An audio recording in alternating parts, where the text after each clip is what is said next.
আপনাকে আমাকে কাজে লাগাইতে হবে। ইসকনের বিরুদ্ধে জোরালো ভূমিকা পালন করতে হবে। স্লোগান থাকবে একটাই, হটাও ইসকন বাঁচাও দেশ। হটাও ইসকন বাঁচাও দেশ।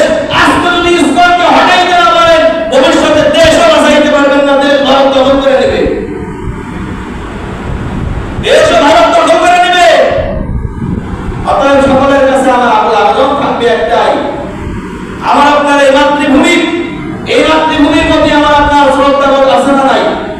এই মাতৃভূমির প্রতি আমার আপনার মায়া আছে না নাই? রাসূল আরবি সাল্লাল্লাহু আলাইহি ওয়াসাল্লাম বলেন, হুব্বুল ওয়াতান মিনাল ঈমান, দেশপ্রেম ঈমানের অঙ্গ। কথা হয় না? দেশপ্রেম কিসের অঙ্গ? ঈমানের অঙ্গ। তাহলে দেশের প্রেম যার অন্তরের মধ্যে নাই, তার ভিতরে ঈমানের ঘাটতি আছে। কথা হয় না?